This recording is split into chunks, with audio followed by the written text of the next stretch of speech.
It was our desire to remind you that you are vibrational first, which means you got to pay attention to something other than what you're seeing and hearing and smelling and tasting and touching, because while that is vibrational interpretation, most people don't know that. So it was necessary to help you to understand that you are emitting a vibrational signal in order to help you to understand that your signal that you are emitting is being answered all the time, and that's what equals your life experience, period. Most humans don't know that, and in many cases don't want to know that, because they don't want to assume responsibility for what's coming, especially the parts they didn't want to come. Abraham, I'm sure I'm not the creator of my own reality. I would not have created that. And we say, we didn't say you did it on purpose, but you did do it. You did do it. Sounds a little blameful, doesn't it? You did do it. But when you realize that you have creative control of your experience, because you have vibrational control of your experience, because you have focused control of your experience, because you have the ability to focus, then you say, all right. But then when it's hard, you say, not all right. This shouldn't be this hard. This shouldn't be this hard. And then you say something, which is the last thing we ever want to hear from you. I'm not good at this. But you are good at it. You just don't know you're good at it. You just haven't practiced being good at it in the way that really gives you the clarity. And that's really what we're going to be talking about here today. If you've been following us for a while, you've heard us say that you are the creator of your own reality, blah, blah, blah. Enough of that. And that you live in a vibrational universe, blah, blah, blah, blah, blah. Enough of that already. But you do, and you are. So, blah, blah, blah. So, here you are, the creator of your own reality. And life is constantly throwing things at you, isn't it? Well, it's not really like that. Life is happening around you, and you're observing, but it really isn't after you. It's not testing you. It's not challenging you. It's just being around you for you to observe. It's just this magnificent palette for you to play in. So life is happening around you, and you are participating in it through your observation, through your memory, through your awareness, through your conversation. You're participating in it. And as you are doing that, you are coming to lots of conclusions, many and every day, of what you want. Because life helps you to know what you don't want. You know what you don't want. You know what you do want. You know what you don't want. You know what you do want. It's just this wonderful variety or contrast that helps you to come to important personal conclusions. So these conclusions happen within you, and we've been calling that step one, because the variety, the contrast that surrounds you, causes you to ask for what you want, whether you use words or not. You just constantly keep coming to personal preferences. You were born like that. You've always been like that. You'll never stop being like that. We want you to accept that you are like that. It's a good thing. Step one is a really, really good thing. You're asking constantly. It is the basis of the expansion of the universe. It's a wonderful thing. So you're asking, step one. Step two, not your work. That's where law of attraction and the source within you answers what you're asking for. When you emit a signal, the signal is answered. So ask, answer, ask, answer, ask, answer. But your discomfort is that there often appears to you to be quite a time gap between your asking and the universe answering. But there is not a time gap between the answer. There's just a time gap between you getting up to speed with the answer. You say, hey, Abraham, that can't be right, because I want it. I'm paying attention. If it were there, I would know it. And we say, it comes in a vibrational form first. And you say, oh, so that's the catch. You're giving me something vibrational that I can't see or hear or smell or taste or touch. So you can say all day that when I ask, it is given. Write a book about it if you want, Abraham. You can say that all day, but to me it doesn't feel like it's being given. And we say that's because you're in a different frequency from what you're asking for. You have to line up with what you're asking for. In other words, when you want more money because you clearly do not have enough, when you feel frightened or bound or in trouble financially or just not satisfied, when you feel that way, you are that way. And you say, no, I feel that way because I am that way. And we say, no, you am that way because you feel that way. In other words, it works differently than you think it does, but you've been observing it for so long, you don't know which came first.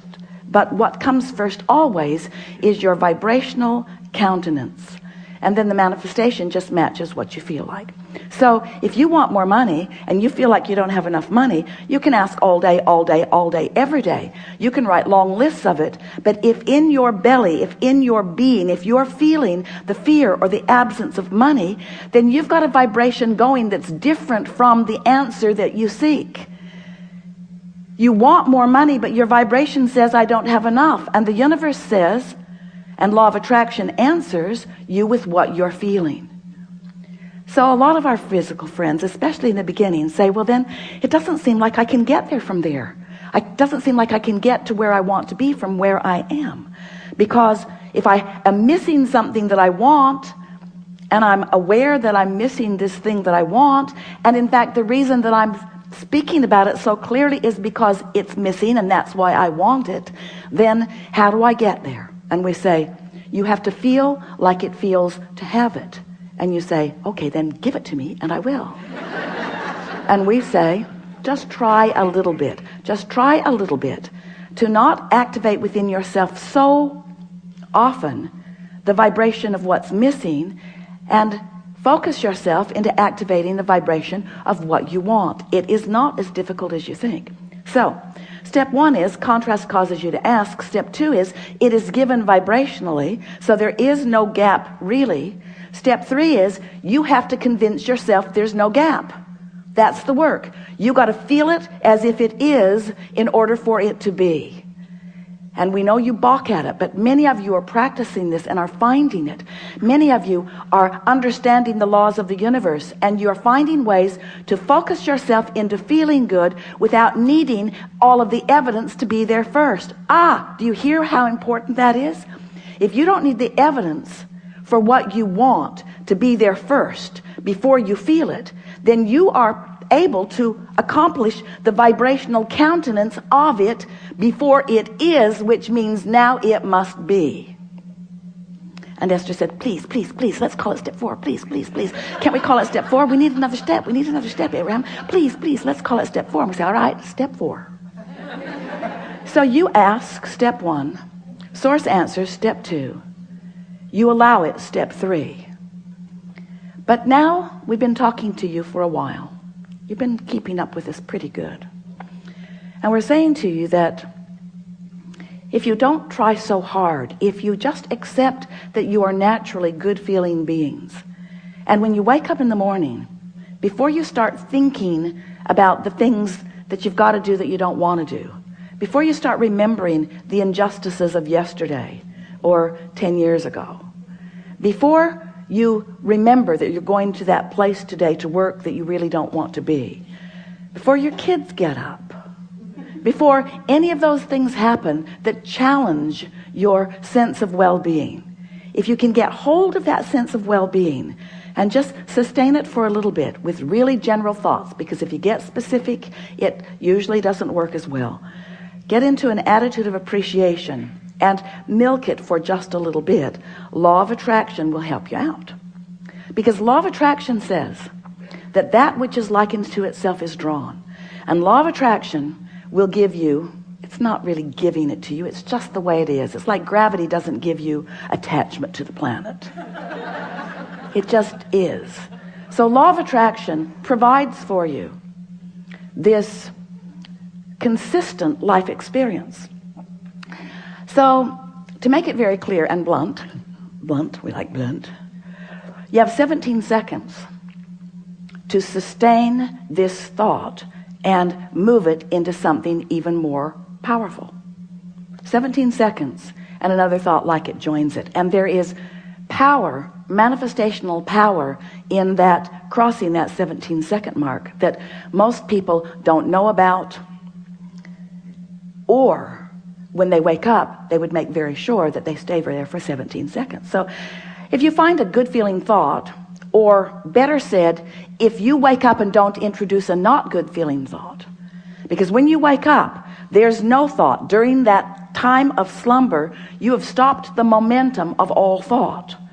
That's really an important thing to understand. You don't know that mostly because you wake up and you start thinking so fast that you pick up your momentum right where you were and start it all over again.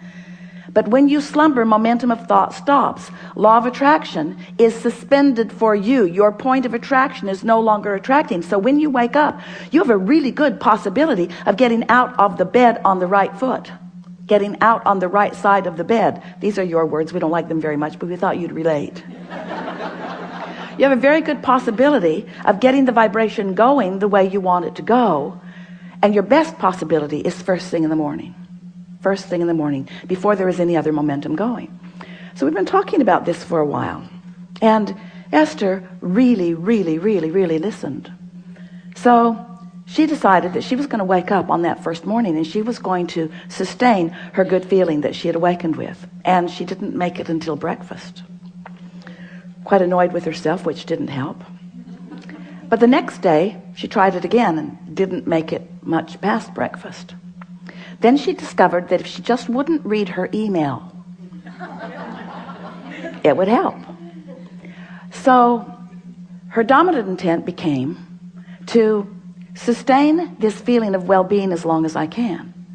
Just sustain it. And what she began noticing about the second week and third week and fourth week of doing that was that not only was it easy to find and maintain that frequency of feeling good, but there were all kinds of other benefits that began coming to her that these words won't give to you. You have to do it and find it yourself, because words don't teach. So we're just explaining to you what Esther experienced. She found a new clarity that was not within her before.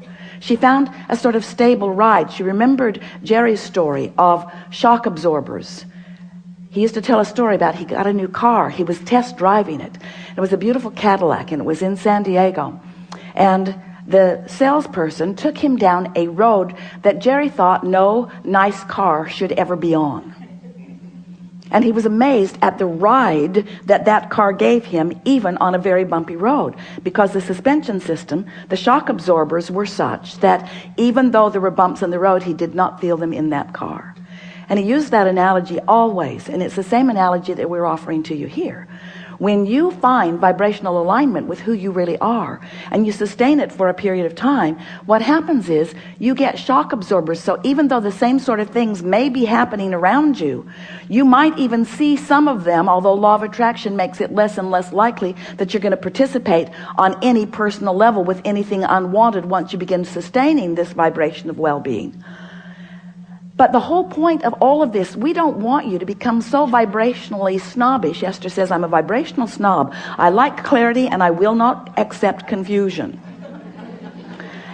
But when you care about how you feel and you practice it until you're in this place where you are sustaining it more consistently, then you don't feel like you felt before. You know how when you first start knowing that you are the creator of your own reality, and you get feeling pretty good, and then someone says something that takes you away from your good feeling, and you think to yourself, I'm never talking to you again. I'm going to avoid you. You are a downer. But then you find yourself in a sort of state of avoidance everywhere. You can't watch television. You can't really go out in the world. You have to give your children away. You just can't barricade yourself into enough solitude to really maintain the vibration, and you give up so much by trying to do that. The benefit of alignment shouldn't have to pay the price of being a hermit. You should be able to practice your alignment until you're so good at it that you can go anywhere, be anywhere, with anyone, and maintain your vibration. And let's call that step 4. Because Esther wants to.